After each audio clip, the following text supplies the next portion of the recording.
Welcome on back to another episode of the Goonery, and coming off of an optimistic episode last week, we're going to sound like a broken record here. The Chicago Bears are 1-2 and lost quite possibly the ugliest Bears game that I can remember in recent memory, just in all facets, but mainly Brandon, the coaching staff. I think I saw a tweet that put it best this week. Matt Eberflus, Kevin O'Connell, and Dan Campbell all win games that they should lose. Matt Eberflus loses games that he should win. Yep. It's week 3, and we're really about to reset the clock again at some point this year. Caleb Williams is going to have a new system and new coaching staff in year 2, and we're just going to repeat this whole song and dance again. At this point, I think I am completely okay with that, just off of the fact that we were really, how do I say this? We were really fooled by the new hairstyle, the beard, the new personality. It seemed like he was a newer version of a guy who we thought was just a complete moron that lucked into a Bears job because we have ownership that really doesn't know how to judge a football coach clearly, from the past couple of cycles. And I want to know something because I think this is a point that we've kind of ignored in a sense since it happened because there's been nothing but good to happen, well, at least from the offseason with Hard Knocks of who we have as a quarterback, who do we pick up at wide receiver, and so forth and so forth. Now we have to ask this question again because we praise Ryan Poles on this show a lot, and I think it's for good reason. I agree. But tell me this: what head coach, who, by the way, if I'm not mistaken, I kept the number wrong. He's 11 and 32, I believe. I think it's. I know. I don't think it's that bad. I think it's 11 and 27, I believe. Okay. He's 11 and 27. 11 wins. We'll leave it at that. Right. It's bad. Now, going into the season, because this is just combining all of his games. Going into the season, he was 11 and 25. What head coach loses his defensive coordinator and his offensive coordinator and keeps his job? And is able to have a say in who is hired to come onto his new staff. And let's be honest, you had one quarterback fail under your leadership, and he gets another opportunity to pick the people to coach up another quarterback. And by the way, and I don't care what anyone says, you can talk about how we're going to take away the generational tag because we're seeing how Caleb Williams is struggling to adjust to the NFL. This Caleb Williams was a generational prospect. I'm sorry for anybody who was offended by that. I'm sorry. He still is. It's 3 weeks in. It's 3 weeks in. And by the way, I'm gonna get to the whole draft process about him and Jaden Daniels, but he was a generational prospect. And there is nothing that says on your resume that you can develop a quarterback. Nothing suggests that. Nothing. No detail is behind that. So this is a miss by Ryan Poles. This is another. It's a miss. And here's the thing too, because something is schematically wrong with the Bears. Because I'm gonna tell you something, and you're not. And here's the thing. The numbers may not back me up. It is what it is. You look at the Chicago Bears line on paper, and you look at the Washington Commanders line on paper, they're pretty identical. But if they all play to their potential, the Bears would be better than the Commanders. Yep. You had a Commanders team on the road in Cincinnati on Monday night, protecting Jaden Daniels to the point where he only missed 2 passes. Two passes. And now we're having conversations of whether Jaden Daniels was the right pick over Caleb Williams. And I want to address those people. Now, do you really believe that he was the right quarterback, or Washington for the first time, which makes this even more embarrassing. Because look, man, you want to talk about a quarterback history, you want to talk about the Bears quarterback history, you can even talk about the Cleveland Browns quarterback history. Washington is right behind them. They're right behind them. And look what they did in one night. In one night, they changed the narrative about how they could develop a quarterback. And while the Bears are still lagging behind because they don't have a clue on what to do, you have a guy that is a head coach who has been a head coach in this league before, and he looked like he's learned his lesson. He brought the right guy aboard, and look how comfortable Jaden Daniels is. You bring on a guy from Seattle, and look, I think he did a good job in Seattle. I think you just wonder, you genuinely wonder what exactly has Matt Eberflus done to make that Shane Waldron feels like he's become a worse coordinator, especially like for what we've seen in Indianapolis. I cannot stress to you how much I wanted to break something in the confines of where I was watching the game, where I'm seeing him run this damn speed option on fourth down. What are we doing? And do you want to know what drives me the most crazy about that speed option play? Obviously, who's going to run a speed option play on 4th and 1 on the short side of the field? Like that's in and of itself dumb, just dumb. What drives me even crazier is the fact that, did you see the reports of Waldron and Eberflus wanted to have a meeting internally about what was going on with that play call? Did you see this? You saw this, right?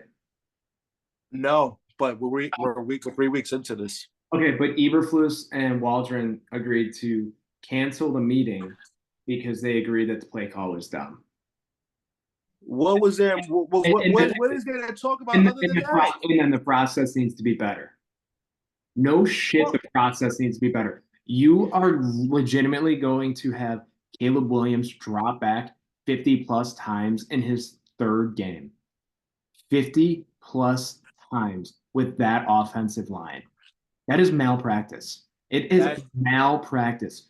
And real quick, this is not meant to hate on Justin Fields. Justin Fields has thrown for 50+ times one time in his career, and he threw for 163 yards. Guess what, people? Caleb Williams threw for 363 yards in his third game. It took Justin 3 years to throw for 300 yards. Stop the argument. Good for Justin. I'm glad he's succeeding in Pittsburgh. That's what happens with good coaching. That's it. You said it. That's all that comes to. The Steelers have put Justin Fields in a place, in a system he can succeed. And that does not mean the Chicago Bears would have did the same thing if he was still the quarterback today.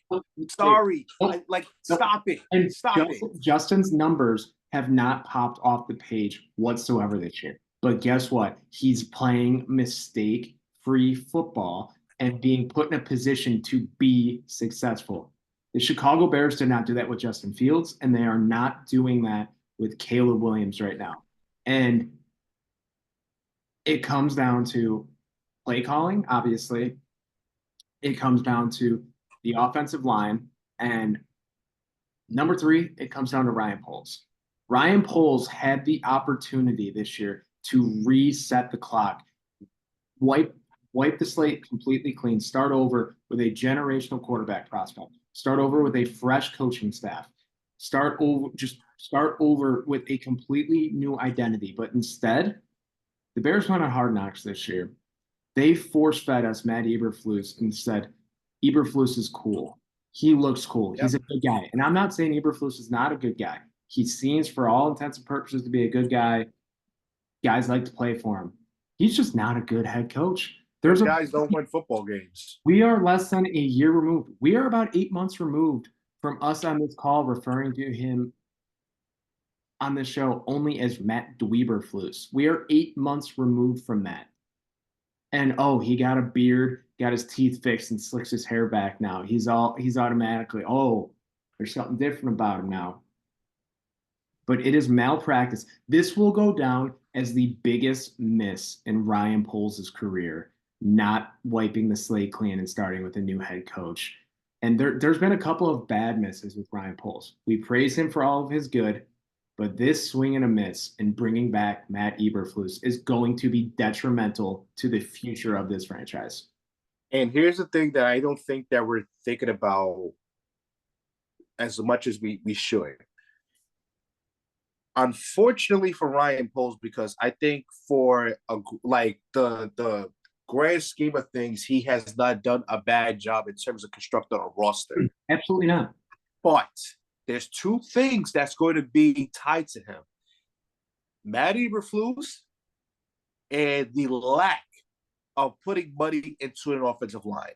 So, and that right there, and here's the thing too, because we can talk about all the moves he's made great moves, but if your quarterback is going to get sacked 50 plus times this year, no one's going to give a damn about how good of a roster you constructed because you missed on the most important one. So it's that simple. And if that, and for that, I'm gonna tell you now, because right now the Bears are gonna miss the playoffs. I'm just gonna tell you now, you're gonna miss the playoffs. I don't give a damn. We're 3 games in. I know where this is going, and I'm not a fool, and I'm not going to sit there and buy into any winning streak. They're not going to fool me again. I made a prediction on the show, and I feel like I was in the moment. I was in the moment, and I said the Bears were going to win. Silly me, my fault.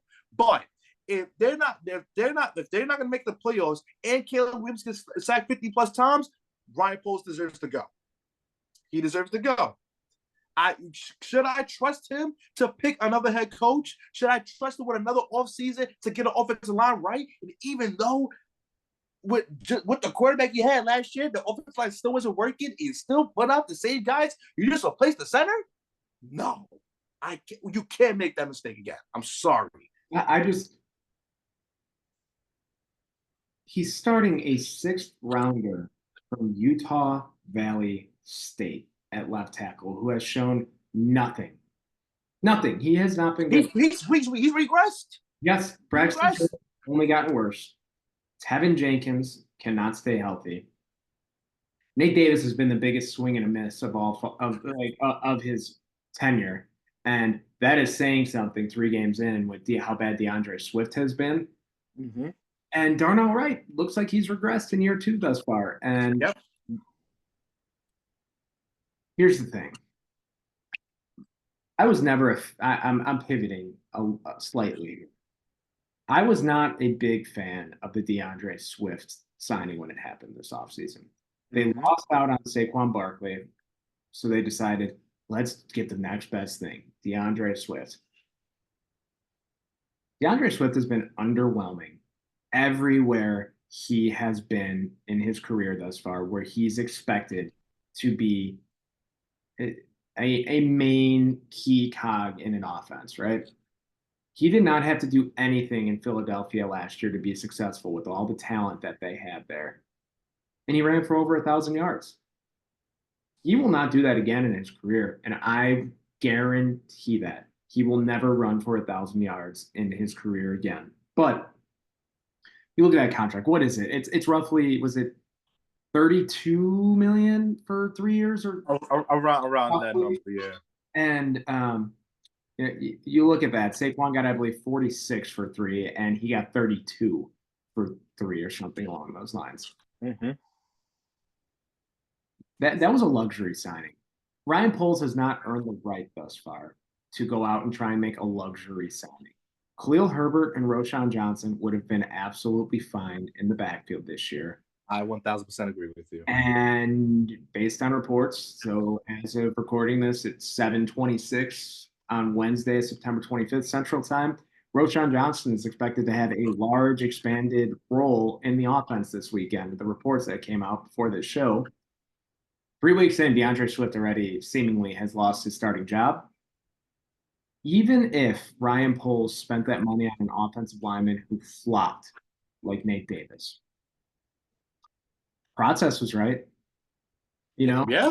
Process was wrong with Ryan Poles. And that just continues to be a trend here. I am not out on Ryan Poles at all. He has done a lot of good with quickly turning around this roster. He has. But his misses have far outweighed the middle of the road, and he's had a couple of slam dunks. The slam dunks he has had are what he will likely be remembered for if they work out, and that's absolutely okay. He Mhm. absolutely fleeced the Carolina Panthers, and that one trade alone just changed the trajectory of this franchise. And I will always, forever tip my cap and salute Ryan Poles for that. But the like mid-tier moves that you need to truly, truly, truly be a good GM, he has not succeeded at. Yeah. I don't know what it is, but it, in my dumb brain, reminds me of the guy who's always good at drafting a really good fantasy team, but never knows how to play the waiver wire. And like, as dumb as that sounds, it just like in your head, you know what needs to be done, but you can't make adjustments. And is this stubbornness? Is it being cheap? What the hell is it? And here's the scary part. If Braxton Jones doesn't work out, he went to Utah Valley State, correct? Yes, and he was a sixth round pick. Who cares? He was a So sixth round pick. so backing him up is a rookie from Yale. With all due respect to Karen Namagichi, he might end up with a great NFL career. But these moves where you try to look smarter than everybody, it doesn't work. And here's the thing: Torrey Taylor's really good. I think he's going to have a long career. Corey Taylor, Was he the necessary pick at that spot? um, Probably not. he has kept them in games more than any other player on the roster this far. That's true. That's true. But my thing is because like it was one thing that I thought was really curious why the offensive line was still being kind of ignored. Because if you ask me, I think they should have picked up 2 offensive linemen. But neither here nor there. They should have drafted Caleb Williams, maybe a DB or two, and all offensive linemen. And like literally, like I forgot his first draft, I believe was like 4 or 5 linemen pick. I don't give a damn if they all missed. I don't give a damn. At least you try. You try. The process is off with Ryan Poles, and I don't know if it's because like it seems like the, it just the process is clear as someone as dumb as me watching at home on what needs to be fixed. You're smarter, Matt. You're smarter than Matt Eberflus, by the way. There has just been so much that has gone wrong thus far, 3 games in, that I I should not feel this way. You should not feel this way. Like, Bears fans should not feel this way. The league should not be flipped already on the hype of the Chicago Bears in 3 games because of a coaching staff. But here's the thing, though. We shouldn't feel this way, but we should. No, who are we talking about here? Who are we talking? We're talking about an organization that cannot have a modicum of consistency if it's slapped them right in the damn face. This is who they are. They have been this way. They will always been this. They will always be this way until some new ownership comes in, or some magical spiritual happening happens for this team. They will always be who we know them to be. That's why I like look. If at any point as this show continues through maybe months or maybe even years, if I have a semblance of positivity for the Chicago Bears, stop me. Stop me dead in my tracks, because I've seen this before. I've heard it from everybody who's trying to convince me that the Bears are going to be better. They're going to be different. And then I start convincing myself the same thing, and it never happens. It will never happen. I'm convinced it may never happen. In which, if again, I'm going to say this again, if they fail this kid, who probably is the most talented quarterback that will ever be under center for them, if they fail him, I'm out. Done. Can't do it. I can't deal with this again. I genuinely can't do it. And you alluded to it. This all comes back to the people at top. That's what it is. I am wearing a White Sox shirt. You're wearing a White Sox hat. We are familiar with failure from the top. It always starts there. And the fact that the McCaskies run the Chicago Bears, one of the most historic franchises, not only in the NFL, all of American sports, one That's of right. the premier franchises in American sports, dare I say sports worldwide. They run it like a small town mom and pop shop. They don't want to hurt feelings. They don't want it. It baffles me. It baffles me. The only reason Matt Eberflus is still here is because feelings didn't want to be hurt and they didn't want to be told what to do by fucking Harbaugh. That's all this comes down to. There is no reason Jim Harbaugh should not be coaching this team right now. He didn't get a call. He didn't get a call. Because guess what? The McCaskey family are afraid of him. They are afraid of someone telling them no. They're And they are afraid of not being in control, and they know that they wouldn't have been able to control him. And guess what? He would have brought this franchise out of the darkness and into the light. and they'd be 3-0 right now. Yep. He did not lose. Look, even the Chargers are overachieving right now. Do you see that receiving core? They're overachieving. Number one, no offense. He's doing us proud, but your number one receiver is Lad McConkey. Come on. Hell, look how Quentin Johnson is playing. Quentin Johnson knows how to He's going to be out of the league in maybe 2 or 3 years. Knows how to catch a football again. Knows how to catch a football again. And J.K. Dobbins seemingly looking like a Pro Bowl running back. Like, he's making me look smart. I drafted him when no one wanted to. It just, wherever he goes, he wins. And the Bears were afraid of a personality. So they kept fucking Matt Eberflus, who's okay being pitched around. And I don't want to say this because I don't think it's the truth, but Harbaugh obviously had Joe Alt as his number one player in the draft class, right? Yep. He was not going to come into Chicago and say, we're keeping Fields and drafting Joe Alt. He would, I don't foresee that. And if that's what people say it was potentially happening, stop lying to yourself. Just stop. It's so painful to me that we are having this conversation on September 25th, Brandon. September 25th. And we're not talking anything scheme-wise. We're not talking anything about the product, the good on the field, the bad on the field. We are talking about the McCaskies on September 25th. Actually, we did get into the scheme. We did talk about the play on the field, but it all circles back. It all comes back to up top. It all comes back to what the underlying issue is. Yep. It's sad, but because I was pissed off on Sunday, legitimately pissed off because there was no reason why Indianapolis won that game, not a single thing. But then I took a step back.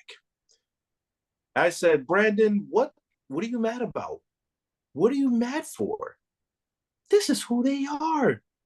That's what they do. They look. I'm not. And this is gimmick infringement for Stephen A. Smith. He uses this term for the Cowboys. I'm going to use it for the Bears. What can go wrong will go wrong. It's just who they are. It's just who they are. And I can't, what's most frustrating to me, we had to endure a summer of bad baseball for this. Granted, let me be a little bit grateful because my situation is way better than yours. But we both waited for this. Look what we're talking about. Yep. Look what we're talking about. I'm tired. It's painful, man. And the fact that the Bears are favored in Vegas this weekend against the Rams is For what? a joke. What? Because Since when Soldier Field's a home field advantage for them? like so they always say that playing at home gets you 3 points in the NFL. So you're telling me that this game is a pick 'em, right? Yeah. I don't believe it. I don't believe it after what the Rams did last week coming back. Obviously, the 49ers were banged up down year. The Rams are even more banged up Yeah. and even more of a down year. And this first 3 weeks of this NFL season has made it so clear to me more than ever how important coaching is. Yeah. And Sean McVay is going to come into Soldier Field and just run circles around the Chicago Bears. It's gonna be embarrassing. I have no confidence for this weekend. I hope Caleb looks good. And based on his performance against the Colts, in my entire life, other than probably a few Jay Cutler games, I have not seen a passing chart look like his.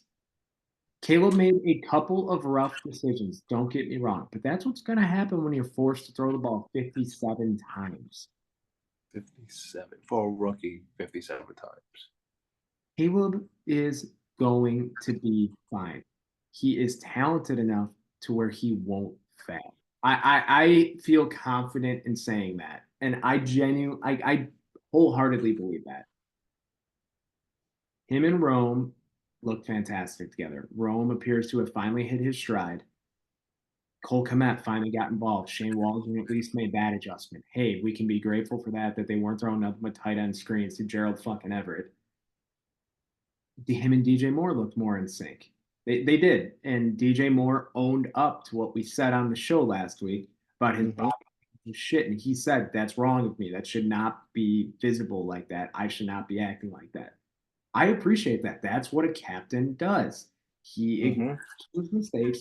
And I don't think this locker room is gone at all. I think this locker room is still tight. They still want to win football games. At the end of the day, I have a hard time believing that when they go home, they leave Hallis Hall, that they feel confident in Matt Eberflus as a leader of men.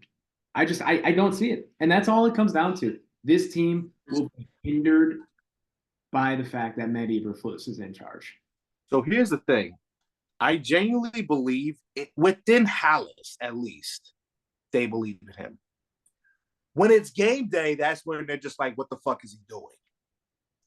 That's honestly, you said that better than I did. Yes, because that's the absolute truth. Because it seems like it is impressive that Matt Eberflus did not lose the locker room after the past 2 seasons. It is wildly impressive. Matt Eberflus, the leader of men, his ability to lead men and have them rally around each other. I will salute him for that. It's impressive, 11-27, that they still want to play for him. Yep. But those guys have to look in the mirror at some point and be like, all right, this clearly, like, we like you as a guy, we like you as a leader, but you are not a head football coach in the NFL. And that's all it comes down to. That's all it comes down to is Matt Eberflus is not a head coach in the National Football League. He is not. Should have never been one in the first place. He did nothing in Indianapolis that screamed head coach. Nope. And that's the sad part. So, Brandon, what are then your realistic expectations for this week with LA? First of all, I knew this question was going to come up, and you said it already. Matt Eberflus is going to get coached circles around this weekend. Rams are going to beat the Bears 26-16. It's probably going to be another one of those performances where it's going to be really, really hard for the Bears to score points. And look, again, what coaching does in this league is fantastic. And what McVay did to Kyle Shanahan once again should not be overlooked. And he can out coach Shanahan. He's gonna bully Matt Eberflus this weekend. I expect a loss and I expect chaos after Sunday. Unfortunately, I'm gonna go against you here. I think that they are going to fall ass backwards into a win, and people are going to be, well, is Eberflus still the guy? And we're gonna do this whole song and dance all damn year, Brandon. I think that the You're defense, right. I think the defense is going to come to play per usual. Per usual. I think Caleb's gonna have his best game yet. I in bold prediction, call me crazy. 0 turnovers from Caleb this weekend. I think I can that see that actually. I can I see that. I think that Caleb is going to be playing a brand of pissed off football this weekend that he's pissed that they lost that game. He knows that they should have won that game last week. And deep down, I think he knows it's not his fault, but he's going to look at those 2 interceptions on last Sunday and say, you know what? That's on me. We're not letting that happen again. Yep. And I think they squeak one out here. I'm looking at I am looking at like a 24-21 final or a 24-20 final, like something along those lines where it's going to be close. It's going to be a one-score game again. It will be. It will be a one-score game, but I think that they're going to squeak one by, and the locker room's going to be like, we still love Coach Flus. We still love Coach Flus. This is who we're playing for.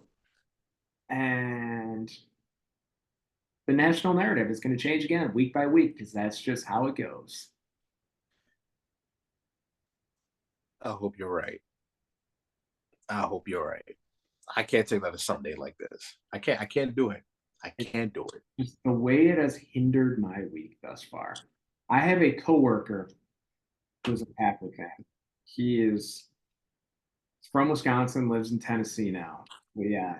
And he sent me a message on Monday morning saying, "Man, I'm sorry." And that's coming from a Packer fan. It should not be that way. A It Packer shouldn't. a Packer fan should be flipping me the double bird and saying, "Fuck you guys, you guys suck," on a Monday morning when the Bears lose. I got to be honest with you. With all due respect to your coworker, you being a Packer fan, you should make me want to whoop your ass. Don't apologize to me. I agree.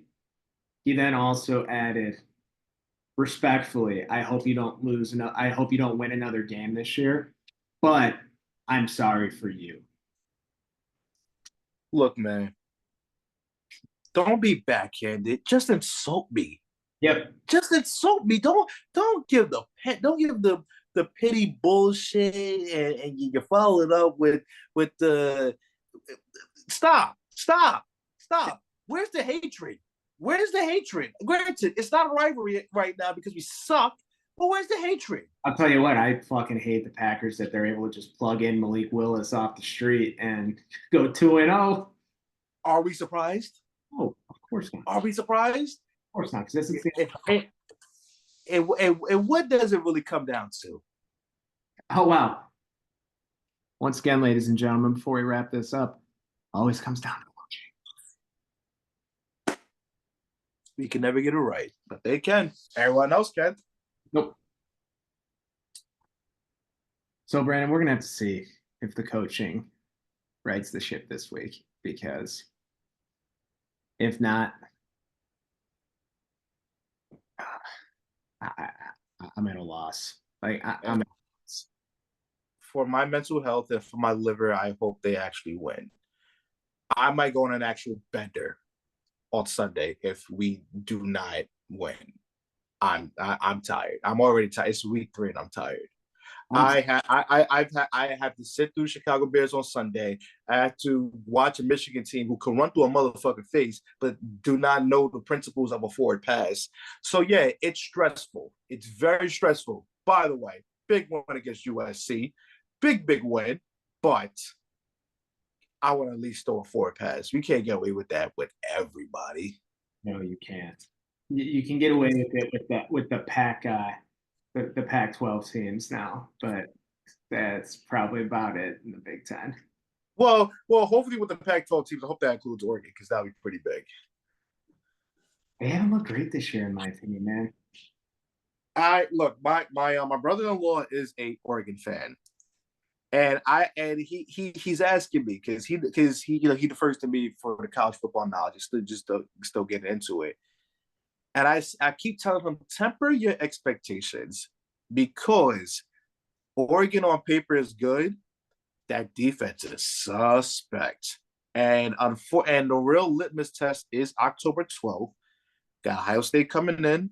And I mean, it's a litmus test for both because, like, look, Will Howard could beat up on the smaller schools. Could he beat up on Oregon? I don't know. I don't know. Could Dylan Gabriel beat up on Ohio State? I don't think so. So the jury's out on both teams. So we're gonna learn a lot in 2 weeks. Yeah, that is going to be one hell of a slate of football games that weekend. And Oh yeah, if you work that Saturday, call off. Just call off. sorry, call out, call in sick, do what you got to do. Don't miss those games though. I know I won't. I know I won't either. And hopefully by that point, this is a much more positive show. Matt Eberflus is either fired or has righted the ship. I'll just say that. I'll take either. But with that being said, that's going to wrap this week's episode of the Goonery. We will be back on next week, win, loss, draw, whatever it may be, and probably just as angry next week. But hey, let's hope not. Don't forget to like, share, subscribe to the show. We will see you guys next time.